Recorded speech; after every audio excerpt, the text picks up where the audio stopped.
Assalamualaikum warahmatullahi taala wabarakatuh. Nama saya Muhammad Zarif bin Ahmad Nawi bernomor metrik A168242 akan membentangkan tajuk berkenaan keberkesanan pelaksanaan dakwah melalui konsep kontekstual di Malaysia. Pengenalan. Dakwah merupakan asal daripada perkataan Arab yang bermaksud mengajak, menyeru, menjemput, memanggil kepada sesuatu perkara. Dari segi istilah, Ibnu Taimiyah berpendapat bahawa dakwah kepada Allah ialah menyeru agar manusia agar beriman dengan Allah serta beriman dengan apa yang telah dibawa oleh para rasulnya, dengan membenarkan apa yang telah diberitakan oleh mereka dan taat kepada perintah mereka. Kewajipan berdakwah merupakan kewajipan yang dipertanggungjawabkan untuk umat Islam seluruhnya tanpa kecuali mengikut kemampuan dan keupayaan masing-masing. Seperti firman Allah yang bermaksud, kamu adalah sebaik-baik umat yang dilahirkan untuk manusia, supaya kamu menyuruh kepada kebaikan dan melarang daripada kejahatan. Ayat di atas menerangkan berkenaan dua perkara, iaitu tentang kebaikan umat Islam, dan kebaikan umat Islam itu terletak kepada tugasnya, yakni menyuruh dan mengajak manusia berbuat kebaikan dan mencegah kemungkaran. Sebelum kita bergerak lebih lanjut, perlulah kita fahami terdapat dua jenis dakwah, iaitu dakwah tekstual dan dakwah kontekstual. Dakwah tekstual berasal daripada perkataan teks yang bermaksud kata-kata asli daripada pengarangnya sendiri, bukan terjemahan atau ulasan, sesuatu yang tertulis untuk dijadikan dasar dalam memberi pelajaran seperti ceramah dan lain-lain. Pendekatan dakwah secara tekstual kebiasaannya berdakwah dengan menggunakan pendekatan tradisional, iaitu dengan memberi ceramah di masjid-masjid, surau dan sebagainya. Dakwah sebegini dilihat tidak berkembang dalam menarik minat masyarakat kini yang sedang berkembang maju secara pesat mengikut kemodenan dan kemajuan zaman. Pendekatan dakwah tekstual yang memfokuskan kaedah secara lisan tidak dilihat memberi kesan yang menyeluruh terhadap masyarakat. Kemudian, dakwah kontekstual.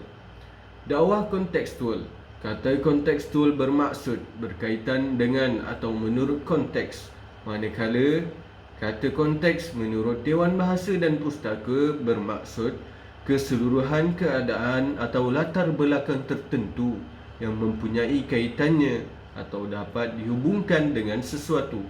Dakwah melalui konsep ini adalah lebih fleksibel mengikut pendakwah serta lebih mesra terhadap golongan yang disampaikan dakwah tersebut. Dakwah secara kontekstual adalah pelbagai dengan menggunakan medium seperti televisyen, muzik dan medium-medium yang dapat menjadikan dakwah itu sendiri berkesan di hati masyarakat. Dakwah sebegini adalah menepati syariat itu sendiri berdasarkan ayat Al-Quran daripada surah An-Nahl ayat yang ke-125 yang bermaksud, serulah ke jalan Tuhanmu, wahai Muhammad, dengan hikmah, yakni kebijaksanaan dan nasihat pengajaran yang baik, dan berbahaslah dengan mereka dengan cara yang lebih baik. Dakwah secara kontekstual dan kesannya di Malaysia. Dakwah secara kontekstual sudah diguna pakai secara meluas di Malaysia, sama ada dengan wujudnya jabatan-jabatan agama serta badan-badan bukan kerajaan yang menjadikan dakwah sebagai asas serta matlamat dalam melakukan gerak kerja mereka.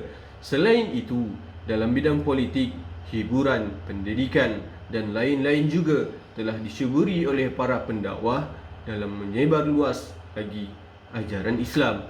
Antara metod dakwah secara kontekstual yang diamalkan di Malaysia ialah melalui politik, siaran media, filem dan kesenian. Yang pertama, melalui politik.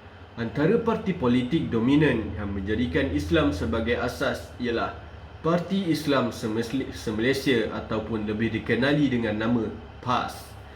Kemunculan PAS sebagai parti politik yang memperjuangkan agama Islam secara rasmi bermula pada tarikh 23 Ogos 1951 setelah dipersetujui oleh para ulama tanah Melayu yang bersidang dan mempersetujui untuk menubuhkan satu persatuan yang dinamakan sebagai Persatuan Ulama Se-Malaysia, Semalaya. PAS ditubuhkan adalah bertujuan untuk memperjuangkan wujudnya masyarakat serta pemerintahan yang mengamalkan nilai-nilai hidup menurut acuan agama Islam dan hukum-hukum agama Islam menuju redha Allah, serta mempertahankan agama Islam, kemerdekaan dan kedaulatan negara. Bagi melaksanakan matlamat dan tujuan parti ini ditubuhkan ahli-ahli PAS menurut Perlembagaan PAS pada fasal 16 hal yang ketiga D mewajibkan agar ahlinya memperdalam ilmu pengetahuan khususnya berkaitan dengan ajaran dan hukum Islam.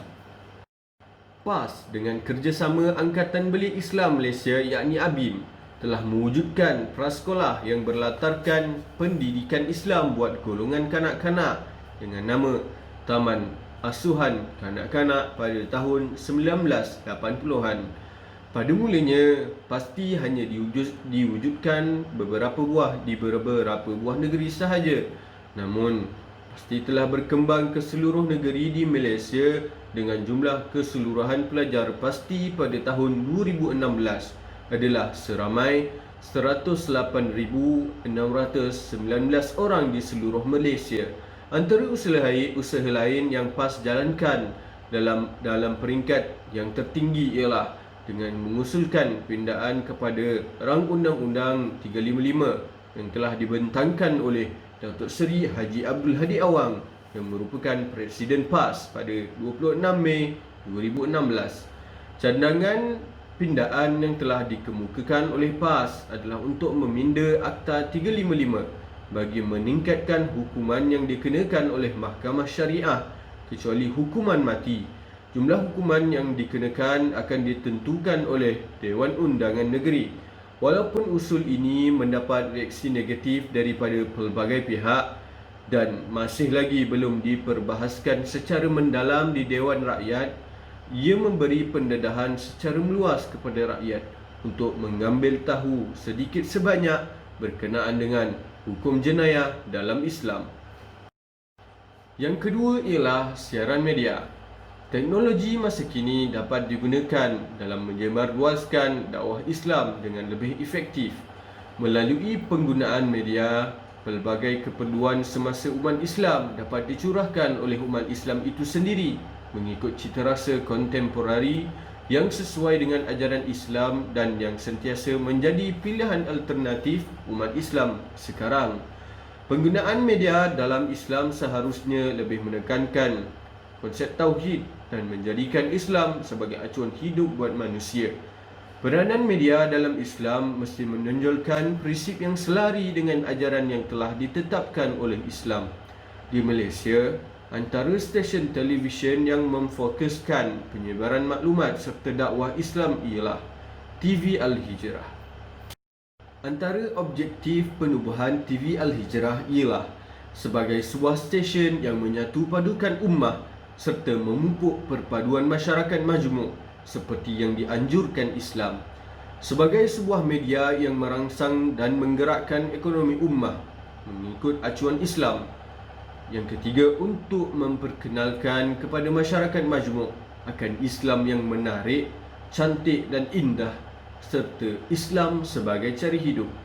Antara impak TV Al-Hijrah iaitu yang pertama, rancangan 30 minit Ustaz Don boleh mencapai sehingga 99,000 jumlah penonton dari kalangan mereka yang berumur 4 tahun ke atas dan berbangsa Melayu. Setakat 11 Ogos hingga 24 Ogos 2012. Program Anak Tengi iaitu sebuah program keislaman juga telah menunjukkan jumlah audiens yang tertinggi iaitu sebanyak 111,000 tontonan. Yang ketiga ialah melalui filem. Filem merupakan salah satu hiburan yang menjadi tumpuan masyarakat masa kini. Industri perfilman kini rata-ratanya tidak menepati syarak sama ada dalam proses pembikinan filem atau mesej yang ingin disampaikan di dalam filem itu sendiri. Antara filem yang mempunyai unsur dakwah yang telah disiarkan di pawagam Malaysia ialah filem Munafik 1 dan filem Munafik 2 yang telah dihasilkan oleh Scope Production Sendirian Berhad yang diarahkan dan ditulis oleh Syamsul Yusof. Filem ini mendapat sambutan yang menggalakkan daripada masyarakat sehingga mencapai tahap box office dengan mendapat kutian sebanyak 48 juta. Filem ini mempunyai mesej yang tersendiri yang ingin disampaikan melaluinya yang berbeza daripada filem-filem lain yang pernah ditayangkan di Malaysia. Filem ini mempunyai mesej berkenaan akidah Islam padanya. Antaranya ialah kepercayaan kepada Allah melalui salah satu babak di rumah. Adam menyatakan kepada Amir bahawa diri manusia adalah milik mutlak Allah Subhanahu Wa Taala. Maka Allah Subhanahu Wa Taala berhak untuk mengambilnya kembali pada bila-bila masa sahaja. Selain itu, nilai kepercayaan kepada Rasul juga telah disampaikan melalui satu babak di mana Adam telah berselawat ke atas Nabi sebanyak 3 kali sebelum memulakan merawat Maria dengan menggunakan pendekatan perubatan Islam. Dengan penghasilan filem yang menyampaikan mesej berkenaan agama Islam sebegini, aktiviti menonton filem tidaklah menjadi suatu yang melalaikan, bahkan boleh menjadi satu wasilah dalam memperoleh ilmu yang baharu serta mendapat ganjaran di sisi Allah kelak. Kesannya kepada masyarakat akan terdorong untuk menonton filem yang akan memberi nilai tambah dalam diri mereka. Diharapkan dengan menonton filem yang mempunyai nilai agama akan mendorong masyarakat untuk mendalami ilmu agama dan menyadarkan masyarakat sedikit sebanyak akan kesalahan dalam hidup sekiranya mereka terlalai. Sebagai kesimpulannya, secara keseluruhan dapat disimpulkan bahawa penyampaian dakwah itu adalah melalui pelbagai bentuk dan kaedah, sama ada melalui kontekstual ataupun tekstual. Masing-masing mempunyai peranan dalam menyebarkan dakwah di Malaysia. Namun, pendakwah masa kini perlu lebih kreatif dalam menyampaikan dakwah melalui konsep kontekstual kerana ia lebih terbuka dan lebih dekat di hati masyarakat serta mempunyai kesan yang menyeluruh. Sekian, terima kasih.